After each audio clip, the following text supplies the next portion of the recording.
This is the exact strategy that Niko Bashay's used to sell out 1 million packs of his new sweet brand within a month. What we're going to be breaking down today is our JRA framework, which is our journey, reveal, and nurture framework. Right, so we're going to get straight into it, guys. So, the journey. Now, before anyone buys anything, right, they need to know it exists. And I know this is something that a lot of people talk about. They kind of like are always talking about how, yeah, you need to have this, you need to have that. But awareness is the most important and critical step in driving traffic. Without awareness, you basically have nothing. And I feel like that's where you can kind of go wrong, where you're trying to drive a product that, number one, nobody knows about and nobody cares about you as well. So I think it's about building interest and ultimately creating demand at the end of the day. Because I think sometimes we can get so locked into like pushing the product when it's like, okay, cool, we need to make sure people want this before we actually put on the shelves, just like any store would do. So I feel like we start off with the actual intro campaign, and I feel like this is where he hooked people in such an intentional manner. So even by watching the actual intro campaign itself, one of the main things that he done is he created a storybook of his whole life. And what he done was he's taken us along that journey of his love for sweets in the beginning, where it started from, and then how he kind of phased into where he is now, creating his own sweet brand.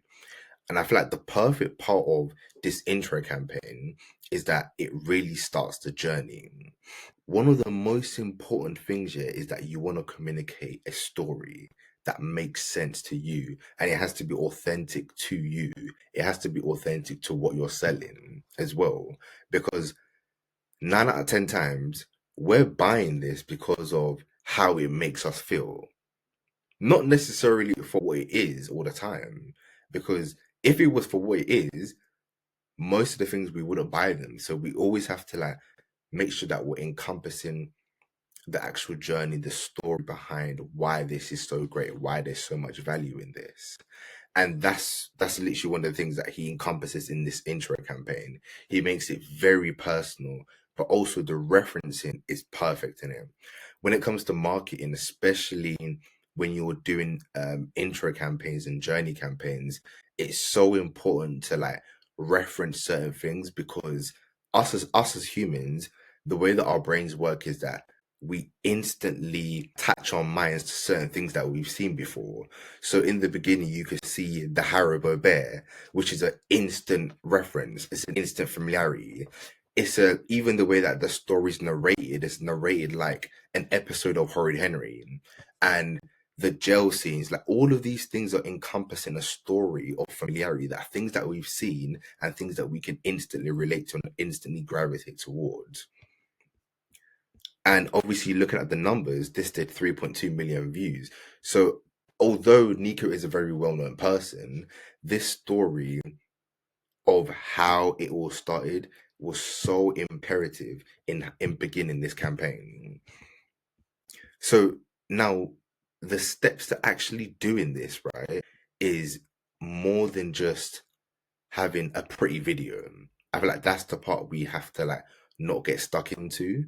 So one of the things that we do at marketing is really honing on the story, because it needs to be hyper focused on an emotion of relatability. So like this is the moment where people don't just hear your story, they feel it. They need to either be saying, "Oh yeah, I'm the same," or they need to be understanding exactly where you're coming from. We have to think about it. If I can't relate to the problem you're solving, then why would I care about the solution? So one of the biggest things is about hooking us with tension, so that we understand the pain point and understand the frustration, so that we can really dive into the story itself.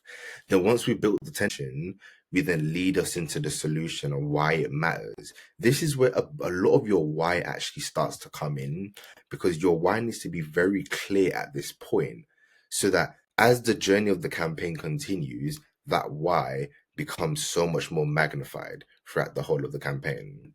It's not about a polished pitch. Like this video, obviously it's polished, it's great camera work. This could have been done by just him explaining this. And I feel like that's the beauty in stories. If like marketing is storytelling. It's basically you creating your own book and you are the author. You're writing everything out for people to read and people to follow. And then we have to move on to the next section, which is phase two, which is the reveal. So when you clearly position your product in the market, you're not just teasing anyone anymore. You're now showing exactly what it is and what it does and why it's different. But the thing is, it's not about dumping all the features about your product and what you're trying to offer out there in one, because then it can kind of come across that you're trying to sell people. And that is very obvious to people as well.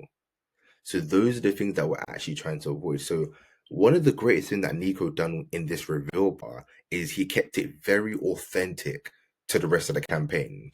He made it comedic, he made it informative, and it was also entertaining. So those three things he brought together, right, in continuation from the intro campaign into this, it feels like he's continuing the story, which is the main part of the reveal. You want it to feel like I'm not trying to sell you yet, but I'm just trying to inform you that this is here, this is what it's gonna do. And like I said, the why starts to be magnified on like a deeper level. Now, actually, you applying this into your brand, okay, this can be done very easily in two steps. Number one, with your reveal, it should follow the journey. The product should feel like the natural step in the story that you've already been telling. So your audience should be able to watch your content and feel like the solution is unfolding right in front of them. And that you've curated it so intentionally that they're basically just falling into the feeling that you want them to feel as they are digesting the campaign. Number two, it should be rooted in your brand voice. What makes this reveal part of the campaign so great isn't less of what he's saying, it's how he's saying it, how he's setting the scene, and how he's curated it in a very comedic, entertaining fashion, which number one matches him as a brand, but also it matches the intro campaign as well. It matches how the journey started. So that's how the journey should continue itself. When you reveal this way, your audience doesn't feel like you're selling to them. They feel like they've been a part of a story and the product is the answer they've been waiting for.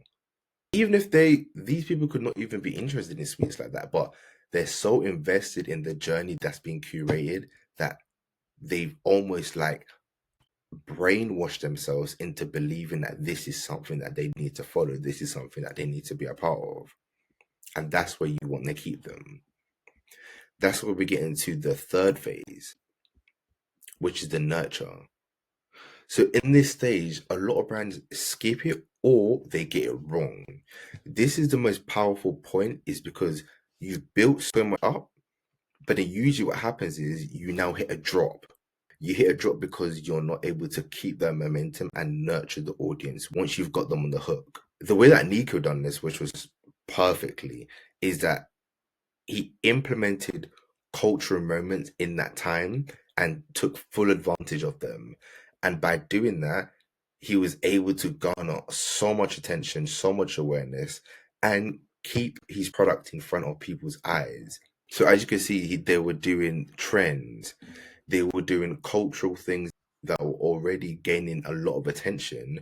But all he done was he just put his brand into the middle of it, pushed that forward on social media, and it ended up doing so well. The way that you can implement this into your brand is that nurturing isn't just about posting your product every single day and hoping for the best, that it magically appears in front of people. Nurturing is about being intentional.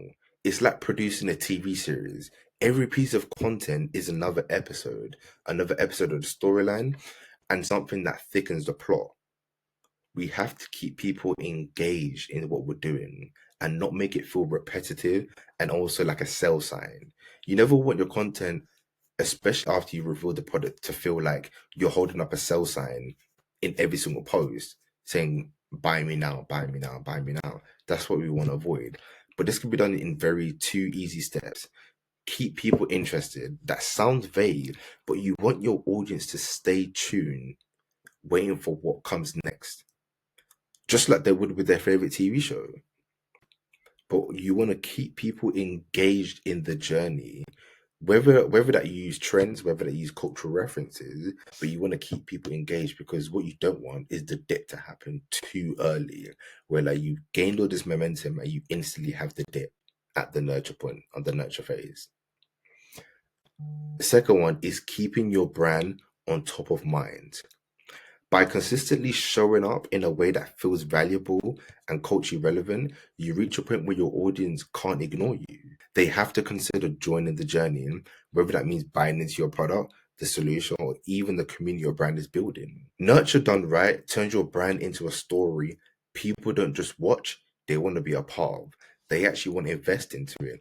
That's why as soon as Niko dropped the suite, there was so many people just waiting just to be a part of it. People really were so invested in the story, so invested in how unique this was for him, actually, how the story actually started to make sense for him, that people just wanted to run and actually just buy out the suites, review them, and then that's how you start to actually build hype around your products. You start to build a need around your product, a want around your product. You start to build demand for it. In the landscape that we live in right now, is that as soon as one person, as soon as a lot of people like something, it's like it's like a placebo effect where like we don't understand why we like it, but because other people like it, it starts to infect the brain. That's what marketing does. It should be infectious. It should be something infectious that starts to leak into other people. This framework in itself is exactly how Niko was able to sell out 1 million packs in 1 month.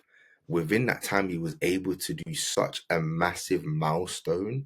And it's because of how intentional the campaign was and how he really fed into the story and took people on a journey. One of the greatest thing about one of the greatest things about this campaign was that it shows how people can buy into more than just the product. You have to remember, he's only just selling sweets that probably we've probably all tried before. But that's why he needed to sell something more than just a sweet. We can get sweets from anywhere. We can get sweets from Haribo. We can get sweets from so many other brands. But what he played into was a story, and then what he did is he curated a journey for all the people to now. He now curated a journey for all the consumers to now lead on, which then fed and bled into the consumers themselves. If you want the full breakdown of this JRA framework, I'm going to link it in the description to this video. We're going to have way more breakdowns coming soon, many more frameworks coming.